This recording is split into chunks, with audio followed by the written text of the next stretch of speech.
hello student আজি নতুন এখন ভিডিও লৈ তোমালোকৰ আগত উপস্থিত হৈছো যে যেহেতু বহুতে কমন কৰি আছা যে থাৰ্ড সেমিস্টাৰ তোমালোকৰ কেইখন পেপাৰ থাকিব মেজৰ কেইখন পেপাৰ থাকিব মাইনৰ কেইখন পেপাৰ আৰু কমন পেপাৰ কেইখন তো এইখিনি কথা আজিৰ এই ভিডিওৰ যোগেদি তোমালোকক আলোচনা কৰিম বিএ বিএসসি বিকম তিনিটা ষ্ট্ৰীমৰ ষ্টুডেন্টৰ কাৰণে আজিৰ ভিডিও গুৰুত্বপূৰ্ণ হয় তো ভিডিওটি স্কিপ নকৰি ভিডিও একলৈ চাই থকা তো যেহেতু ইয়াত দিয়া আছে Guwahati university office of the academic register তো তোমালোকৰ গুৱাহাটী ইউনিভাৰ্সিটিৰ পৰা এইটো নোটিছটো দিয়া আছে ষ্ট্ৰাকচাৰ দিয়া আছে তো নিউ ষ্ট্ৰাকচাৰত তোমালোকৰ কি দিয়া আছে তো এইখিনি তোমালোকে চাই লোৱা তো থাৰ্ড সেমিস্টাৰ তোমালোকে কেইখন পেপাৰ পঢ়িব লাগিব এইখিনি যেটা দিয়া আছে তোমালোকে ভালদৰে চাই লোৱা তো তোমালোকে চাই লোৱা যে section 2 তো section 2 তোমালোকে চাই লোৱা যে to be implemented from 2025 existing FYUGP and FYIMP 2024 batch তো section 2 তোমালোকৰ দিয়া আছে যে 2025 চনৰ পৰা 2024 বেচৰ যিসকল ছাত্ৰ ছাত্ৰী আছে তো এইসকল ছাত্ৰ ছাত্ৰীৰ যে 2025 চনৰ পৰা তোমালোকৰ কিছুমান সাবজেক্ট হাল হলনি করা হয়েছে তো তোমালোকে যেহেতু 2025 চনত তোমালোকে থার্ড সেমিস্টার পড়িবা তো থার্ড সেমিস্টার কেইখন পেপার দিয়া আছে তো ইয়াত তোমালোকে ভালদৰে চাই লোৱা তো সেমিস্টাৰ 3 দিয়া আছে তো সেমিস্টাৰ 1 আৰু সেমিস্টাৰ 2 তো যেহেতু তোমালোকে টু সেমিস্টাৰ এতিয়া তোমালোকে কমপ্লিট কৰি আহিলা আৰু তোমালোকৰ যেহেতু তোমালোকৰ পঢ়িবা যে 2025 চনত তোমালোকৰ সেমিস্টাৰ 3 পঢ়িবা তো সেমিস্টাৰ 3 তোমালোকে কেইখন পেপাৰ দিয়া আছে এইখিনি চাই লোৱা যে টাইপ কোৰ্স আৰু ক্ৰেডিট তো তোমালোকৰ যে মেজৰ পেপাৰ তো মেজৰ পেপাৰ কেইখন থাকিব তো যেহেতু বহুতে কমন কৰি আইছা তো ইয়াত যেহেতু দিয়া আছে যে মেজৰ পেপাৰ দুখন দিয়া আছে যে মেজৰ 3 আৰু মেজৰ 4 তো মেজৰ 3 আৰু মেজৰ 4 দিয়া আছে যেহেতু তোমালোকে ফাৰ্স্ট সেমিস্টাৰ মেজৰ 1 পঢ়ি আইছে আৰু সেকেন্ড সেমিস্টাৰ তোমালোকৰ মেজৰ 2 পঢ়িছে আৰু তোমালোকৰ থাৰ্ড সেমিস্টাৰত মেজৰ 3 পঢ়িব লাগিব তো মেজৰ পেপাৰ আৰু এখন হল যে তোমালোকৰ মেজৰ 4 তো মেজৰ পেপাৰ তোমালোকে ফাৰ্স্ট আৰু সেকেন্ড সেমিস্টাৰ এখন পেপাৰ হে পঢ়িছিলা থাৰ্ড সেমিস্টাৰ যাই দুখন পেপাৰ হল মেজৰ যিখন সাবজেক্ট লৈছা তো সেইখন দুখন পেপাৰ হৈছে এখন হল যে মেজৰ 3 আৰু মেজৰ 4 আৰু যেহেতু তোমালোকৰ মাইনৰটো পঢ়ি আহিছিলা যে ফাৰ্স্ট সেমিস্টাৰ এখন মাইনৰ আছিল আৰু সেকেন্ড সেমিস্টাৰ এখন মাইনৰ আছিল তো ফাৰ্স্ট সেমিস্টাৰ মাইনৰ 1 আৰু সেকেন্ড সেমিস্টাৰ মাইনৰ 2 আৰু থাৰ্ড সেমিস্টাৰত তোমালোকৰ মাইনৰ দিয়া আছে মাইনৰ 3 তো মাইনৰ পেপাৰ 3 তো টোটাল তোমালোকৰ তিনিখন কোৰ সাবজেক্ট পঢ়িব লাগিব যে মেজৰ পেপাৰ দুখন আৰু মাইনৰ পেপাৰ এখন তো ক্ৰেডিট দিয়া আছে 4 ক্ৰেডিট তো ক্ৰেডিট যে মেজৰ পেপাৰ বিলাক 4 ক্ৰেডিট দিয়া আছে আৰু মাইনৰ পেপাৰটো 4 ক্ৰেডিট তো এখন ক্ৰেডিট হল তোমালোকৰ 25 মাৰ্কস তো তেনেহলে 4 ক্ৰেডিট দিয়া আছে তো 25 মাৰ্কস যদি এখন ক্ৰেডিট হয় তেনেহলে 4 ক্ৰেডিট হলে তোমালোকৰ টোটাল 100 মাৰ্ক তো তোমালোকৰ 100 মাৰ্কৰ হ'ব major paper exam total exam আৰু তাৰ পিছত আছে মাইনৰ পেপাৰৰ 4 ক্ৰেডিট দিয়া আছে তো মাইনৰ পেপাৰটো হ'ব তোমালোকৰ 100 মাৰ্কৰ এক্সাম তো যেহেতু তোমালোকৰ দুটা এক্সাম হয় যে প্ৰত্যেক সেমিস্টাৰতে তোমালোকৰ দুটা এক্সাম এটা হল যে ইন্টাৰনেল বা সেশনাল এক্সাম আৰু এটা হল যে ফাইনাল এক্সাম তো তোমালোকৰ যে মেজৰ পেপাৰ 4 ক্ৰেডিট দিয়া আছে তো তেনেহলে ইন্টাৰনেল যদি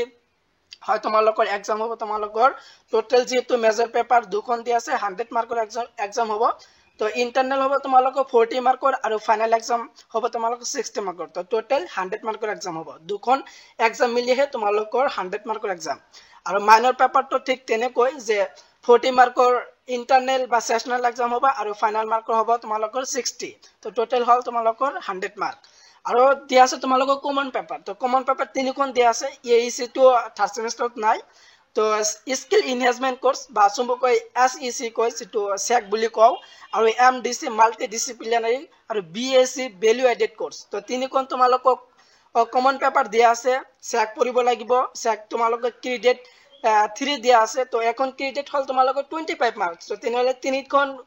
ক্ৰেডিট দিয়া আছে তো তেনেহলে তোমালোকৰ কিমান হ'ব যে স্কিল এনহান্সমেন্ট কোৰ্স যিখন সাবজেক্ট আছে হেটো হ'ব তোমালোকৰ টোটাল 75 মাৰ্কসৰ এক্সাম হ'ব তো তোমালোকৰ যেহেতু দুটা এক্সাম হ'ব তো এখন হল যে ইন্টাৰনেল হ'ব তোমালোকৰ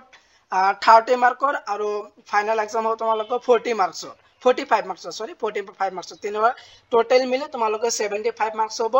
স্কিল এনহান্সমেন্ট কোৰ্স আৰু এমডিসি যে মাল্টি ডিসিপ্লিনাৰী কোৰ্স যিখন সাবজেক্ট আছে এই দুখন হ'ব তোমালোকৰ যে এখন পেপাৰ को 75 मार्कर टोटल एग्जाम होबो তো ইন্টাৰনেল হ'ব কিমান 30 আৰু ফাইনাল এক্সাম হ'ব 45 তো টোটাল 75 মাৰ্কৰ এক্সাম হ'ব যে স্কিল এনহান্সমেন্ট কোৰ্স আৰু এমডিসি আৰু এখন দিয়া আছে তোমালোকৰ যে বিএসসি ভ্যালু এডেড কোৰ্স তো যেহেতু বিএসসি সাবজেক্টটো আগতে নাছিল তো 2025 চনৰ পৰা এই সাবজেক্টটো যেহেতু দিয়া হৈছে যে থাৰ্ড সেমিস্টাৰ যেহেতু আগত নাছিল কিন্তু তোমালোকৰ আৰ এই বৰ্ষৰ পৰা বিএসসি সাবজেক্টটো দিয়া আছে তো বিএসসি সাবজেক্ট এতিয়ালৈকে কোনো সিলেবাস দিয়া নাই বা সাবজেক্টটো এতিয়ালৈকে কোনো কিতাপখন ওলা নাই তো সিলেবাস বা কিতাপখন ওলালে তোমালোকক যেহেতু তোমালোকৰ সিলেবাসটো দি দিম যে বিএসসি সাবজেক্টৰ নামটো কি আছিল আৰু সিলেবাস ক্ৰেডিট যেহেতু তোমালোকৰ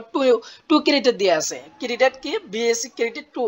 তো এখন ক্রেডিট হল 25 মার্কসর তো তেনেহলে 2 ক্রেডিট দিয়া আছে কিমান হল তেনেহলে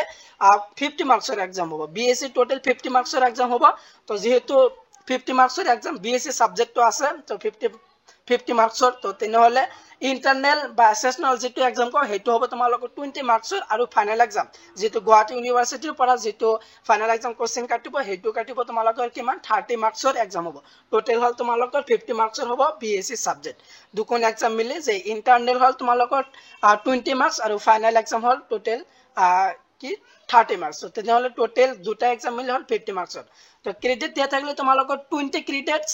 তো আৰু পেপাৰ দিয়া আছে তোমালোকৰ মাইনৰ পেপাৰ দুখন আৰু মেজৰ পেপাৰ এখন আৰু কমন পেপাৰ তিনিখন এসইসি এমডিসি আৰু বিএসসি তো এই তিনিখন তোমালোকৰ কমন পেপাৰ মাইনৰ এখন আৰু তেনেহলে চাৰিখন পেপাৰ আৰু মেজৰ দুখন পেপাৰ তো মুঠ তোমালোকৰ কেইখন পেপাৰ হল চাৰিখন পেপাৰ সৰি ছখন পেপাৰ তো মুঠ তোমালোকৰ থাৰ্ড সেমিস্টাৰ 2025 চনৰ পৰা ছখন পেপাৰ হে পঢ়িব লাগিব আৰু ক্ৰেডিট দিয়া আছে তোমালোকৰ 20 তো 20 ক্ৰেডিট হলে তোমালোকৰ টোটাল মাৰ্কস হবে তোমালোকৰ third সেমিস্টাৰ total marks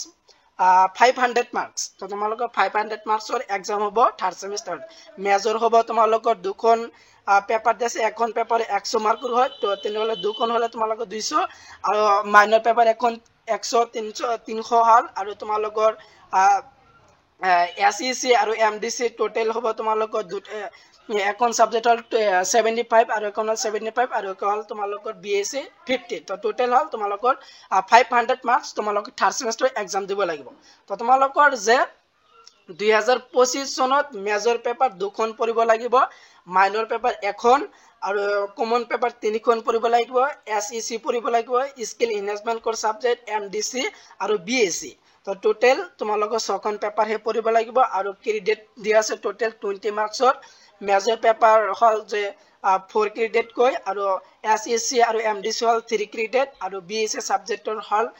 credit 2 credit তো টোটাল 20 ক্ৰেডিট তো তোমালোকৰ যেহেতু ইতিমধ্যে তোমালোক গম পাইছা যে তোমালোকৰ থাৰ্ড সেমিস্টাৰ কেইখন পেপাৰ থাকিব টোটাল 6খন পেপাৰ থাকিব টোটাল মাৰ্কস হ'ব তোমালোকৰ 500 মাৰ্কস তো এনে ধৰণে তোমালোকৰ থার্ড সেমিস্টার পঢ়িব লাগিব তো ভিডিওত যদি কিবা তোমালোকে বুজিবলৈ বাকি আছে তো তেনেহলে মোক কমেন্ট কৰি জনাবা তোমালোকক বুজাই দিম তো ভিডিওটো ইমানে আছিল ভিডিও একলৈ চাই থকাৰ বাবে তোমালোকক সকলক ধন্যবাদ জনাও